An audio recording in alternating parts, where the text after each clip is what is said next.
The cross of Jesus, a symbol of salvation for billions, has its own perplexing narrative hidden within the annals of history. Did you know that there are over 40 different interpretations of the true meaning of this emblem? Records from the era suggest that the cross may not have been a simple piece of timber, but rather a complex symbol representing power, sacrifice, and even rebellion. The deeper analysis of ancient texts reveals mysterious practices and beliefs surrounding crucifixion in the Roman Empire, leading us to question, what did the cross truly signify in its time? Beyond its theological implications, historians and archaeologists have unearthed artifacts that challenge our understanding of Jesus' ultimate sacrifice. As we peel back the layers of tradition and myth, we invite you to embark on this quest for answers. Subscribe to the channel and join us on this journey of discovery. The crucifixion of Jesus of Nazareth stands as one of the most significant events in history, shrouded in a web of religious, cultural, and political implications. Historical accounts of this event arise from various sources, including Roman records, Jewish texts, and early Christian writings, each framing the narrative in its own context. This chapter will delve into these historical accounts, highlighting their convergences and discrepancies, while examining the socio-political environment that influenced these narratives. The Roman perspective on Jesus' crucifixion is partly documented in the works of historians such as Tacitus and Josephus.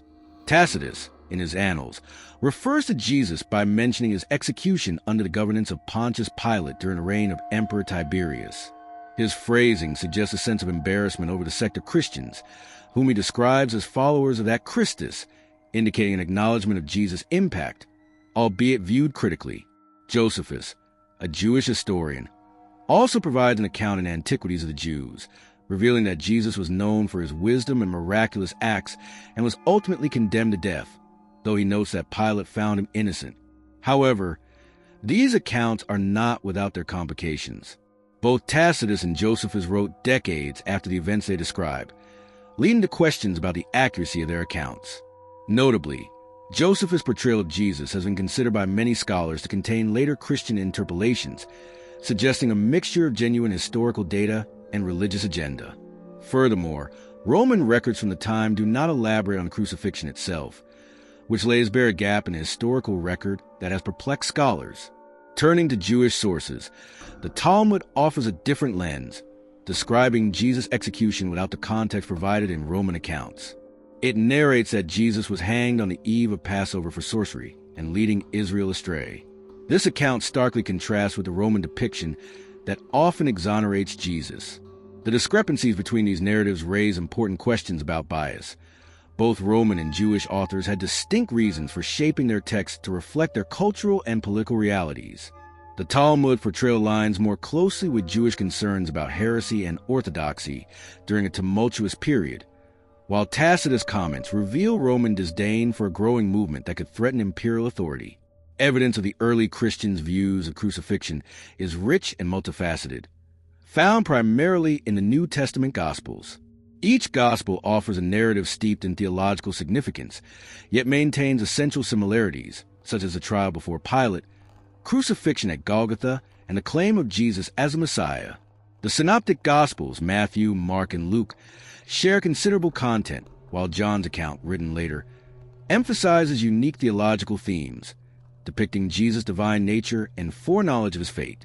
This divergence showcases how early Christian communities sought to interpret Jesus' death, contextualize it within their faith narrative as the ultimate sacrifice for humanity's sins. Within this crucible of converging and diverging accounts lies a formidable tension shaped by the socio-political reality of the first century Judea. The region was rife with unrest, with a populace agitating against Roman rule and grappling with their identity as Jews under a foreign power. The crucifixion of Jesus, a figure perceived by many as a potential leader or Messiah, was both a reflection and a product of this environment, as the Romans sought to quell any insurrection through ruthless displays of power. Crucifixion itself was a method reserved for those deemed threats to state authority, illustrating how Jesus' execution not only served theological purposes for early Christians, but also as a political statement from the Roman Empire. The variations and similarities in these accounts invite further contemplation about the motivations behind each narrative. The discrepancies may point not merely to historical variances, but to underlying theological aspirations, political motivations, and the struggle for identity within a complex mosaic of cultures. The question arises, how did these diverse accounts shape the beliefs and practices of early Christianity? And what does that reveal about the socio-political landscape into which this nascent faith emerged? As we transition to the next chapter, we will explore how these foundational narratives influenced the formation of early Christian doctrine and the way the cross became a symbol not only of suffering, but of profound faith and redemption within the context of burgeoning religion. In the context of early Christianity, the cross emerged as a profound symbol, encapsulating the duality of suffering and redemption. Initially, it served as an instrument of execution, a brutal method employed by the Romans to instill fear and maintain control. Historical records suggest that crucifixion was both a punishment for the most heinous crimes and a stark warning against rebellion. The writings of early historians such as Josephus reveal the ruthless nature of this practice, describing it as one of the most torturous forms of death known to the Roman world. This stark reality invites reflection on the remarkable transformation of the cross from a symbol of death to one of hope and salvation. The process of this metamorphosis is intricately tied to the figure of Jesus Christ. His crucifixion is not merely a pivotal event in Christian theology. It represents an archetypal narrative of suffering leading to ultimate triumph. Early Christian writings, especially the Gospels, articulate this transformation through powerful symbolic language. For instance, the Gospel of John presents the crucifixion as a necessary fulfillment of prophecy, interpreting the cross as a catalyst for spiritual redemption rather than an end. Such interpretations laid the foundation for a new understanding of suffering, reframing it within the context of divine love and sacrifice. Archaeological discoveries further illuminate the cross's evolving significance in early Christian society. One notable find is the inscription within the catacombs of Rome, which contains a crude drawing of a cross alongside the acronym ICHI Jesus, and a depiction of a fish, a symbol of early Christianity. This imagery illustrates the cross not just as a symbol of death, but as an emblem of resurrection and new life. Additionally, the relics discovered in the ancient site of Golgotha have provided scholars with tangible connections to the crucifixion narratives, reinforcing the cross's place as a pivotal element of Christian identity. As Christianity spread beyond the borders of the Roman Empire, the cross's symbolism evolved in response to diverse cultural contexts. In the Eastern Orthodox tradition, the cross took on a rich layer of meaning associated with the idea of theosis, or divine union. This is exemplified in the Holy Cross veneration, where the cross is seen as a bridge between humanity and the divine. In contrast, in the West, especially during the medieval era, the cross became a symbol of power and authority, employed by the church not just as a theological emblem, but also as an instrument of political influence. The cross's endurance across cultures and centuries speaks to its universal appeal and adaptability. While its representation may vary, the core message remains: the celebration of life emerging from death, the assurance of resurrection following suffering. This symbolic complexity is significant, suggesting that the cross is more than a mere religious icon. It is a canvas upon which diverse communities inscribe their struggles, hopes, and beliefs. As we delve deeper into material aspects of the cross, a vital place within this narrative must be occupied by its physical characteristics. The most commonly accepted design of the cross, the Latin cross, consists of a vertical and a horizontal beam.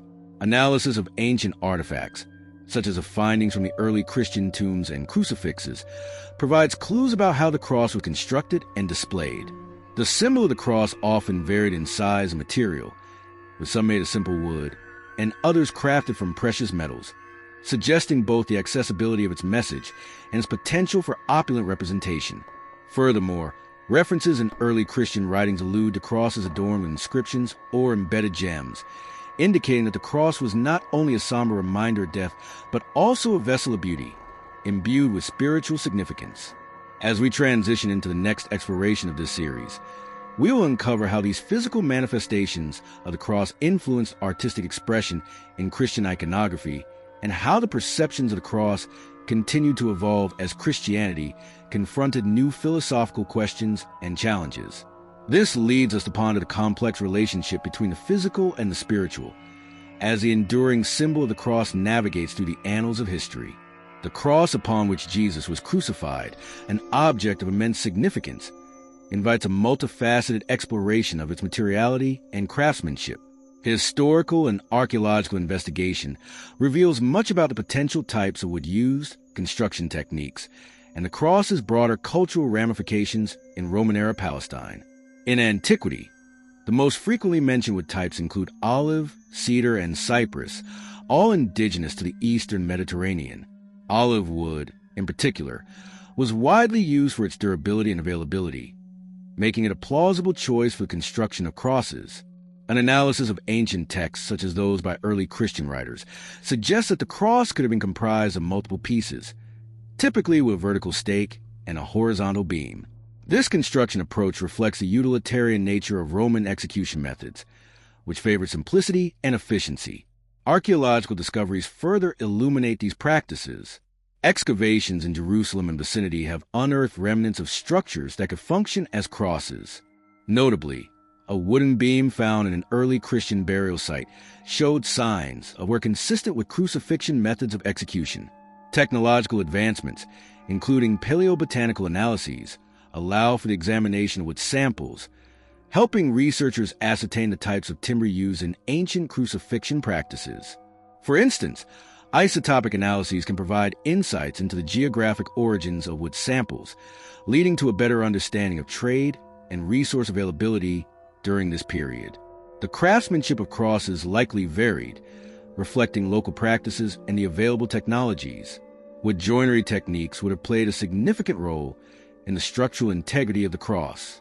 Historical accounts suggest Roman carpenters employed various methods, such as mortise and tenon and lap joints, which would have enabled a sturdier construction. Evidence from artifact studies points to the usage of iron nails and spikes, common in the building practices of the time, suggesting that the construction was not only functional, but also potentially reinforced for the severity of crucifixion.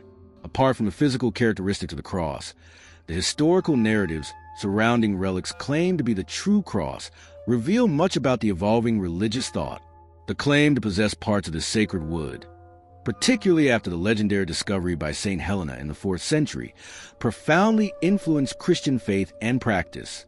Several churches across Europe, particularly in the Byzantine Empire, were built to house fragments of the true cross, transforming these relics into objects of veneration and pilgrimage. The cult of the true cross affected the socio-religious landscape, instilling notions of sanctity and divine intervention tied closely to physical materiality. Recent studies of these relics, combined with technological analysis, such as carbon dating and dendrochronology, have allowed scholars to assess their authenticity. Some fragments suggest a timeline consistent with the 1st century, reinforcing the belief that such relics may indeed originate from the subject of Christ's crucifixion. However, while some findings lend credence to the authenticity claims, skepticism remains prevalent, leading to debates on how much weight should be given to material objects meant to symbolize divine presence and spiritual truth. This leads us to an intriguing question. How does the physical representation of the cross transcend its material existence to influence different cultural and religious contexts? As scholars and theologians continue to investigate the intersection of faith, art, and materiality, it becomes essential to recognize the cross not merely as a historical artifact, but as a profound symbol that continues to resonate across diverse traditions and beliefs today. What does the enduring legacy of the cross tell us about the ongoing dialogue between materiality and spirituality throughout history? The legacy of the cross, an enduring symbol of Christianity, permeates modern religious practice and the broader cultural landscape in profound and multifaceted ways. In contemporary settings, the cross remains a focal point of worship for millions around the globe. It adorns church altars, is worn as jewelry, and is displayed prominently in sacred art. Through these manifestations, many believers find connection to the divine and a reminder of their faith's fundamental teachings. The cross is not merely an artifact of history, but a living symbol that encapsulates the spiritual journey of countless individuals. Records from the era of early Christianity suggest that the cross, initially viewed as an instrument of execution and humiliation, underwent a radical transformation in meaning. Theologians and historians have noted that, over time, it became a symbol of hope and redemption, a reflection of Jesus' sacrifice for humanity's sins. Current religious practices often emphasize this duality. The cross is both an emblem of suffering and an assurance of salvation. As Matthew 16, verse 24 states, "If anyone would come after me, let him deny himself and take up his cross and follow me." This teaching invites adherents to embrace their personal struggles while holding fast to the promise of eternal life. The cross also thrives within the artistic expressions of contemporary culture. From elaborate stained glass designs in cathedrals to minimalist tattoos that convey deep personal meaning, artists continue to reshape its image, broadening its resonance. A deeper analysis of modern art reveals that the cross has transcended its traditional boundaries. It is interpreted through myriad lenses, often evoking themes of suffering, beauty, and resilience. A notable example is contemporary installation art that utilizes the cross form to critique social injustices and provoke discussions around faith and ethics. These expressions illustrate how the symbol evolves to remain relevant, engaging with current societal issues while maintaining its sacred roots. Yet, this evolution comes with ongoing debates surrounding the cross's interpretation and position within the visual landscape of modern society. Scholars and theologians grapple with questions of cultural appropriation, secularism, and pluralism. Some argue that the ubiquitous presence of the cross in public spaces can alienate non-Christian populations. Advocates for interfaith dialogue contend that the cross should embody its intended message of compassion and acceptance, advocating for a shared understanding of sacrifice and redemption across various religions. This discourse challenges believers to reflect on how the cross can simultaneously represent a particular faith, while also inviting broader, universal interpretations of hope and human connection. Moreover, the cross's significance is multi-layered. It resonates across various contexts and communities, serving as a universal symbol of sacrifice. In regions where Christianity intersects with diverse belief systems, the cross may be seen as emblematic of suffering and salvation. Many are compelled to explore its deeper meanings in light of personal or communal trauma. The cross stands as a testament to resilience in the face of adversity, offering solace to those wrestling with loss or navigating life's challenges.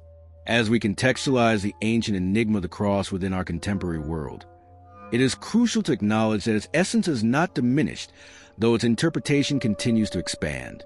This ongoing legacy prompts us to ponder the intricate relationship between historical truths and modern faith expressions. The paradox of the cross, once a mere tool of execution, now transformed into a beacon of hope, reflects humanity's enduring quest for meaning. Ultimately, as we examine this powerful symbol, we are reminded that the journey of the cross is not simple. Its capacity to evoke deep contemplation invites each generation to grapple with its complex layers. Understanding the modern significance of the cross involves recognizing that it serves as both a reminder of the past and a catalyst for present and future dialogues about faith, sacrifice, and the inherent value of human perseverance. The cross, in its many forms, challenges us to not only remember the sacrifice of Jesus, but also to embody its lessons in our daily lives. Thus, it connects us timelessly to the core of our humanity, inviting a continuous exploration of what it means to sacrifice, to love, and to seek redemption in an often fractured world. Through this exploration, we have unveiled the multifaceted nature of the cross, examining its historical significance as an instrument of torture, its symbolic transformation into a beacon of faith, and the material realities behind its construction and use. The account of early Christians, entwined with Roman practices, reveal how this once stigmatized object became a cultural emblem of hope and redemption. From the writings of church fathers to archaeological findings, the cross stands as a testament to endurance in the face of suffering. Ultimately, we answer the vital question. The cross is not merely a relic of death, but a compelling symbol of transformation. In embracing this narrative, we discover a universal truth about resilience, how from despair, new life can arise, inspiring countless generations to persevere in their faith and embrace the possibility of renewal amid tribulation.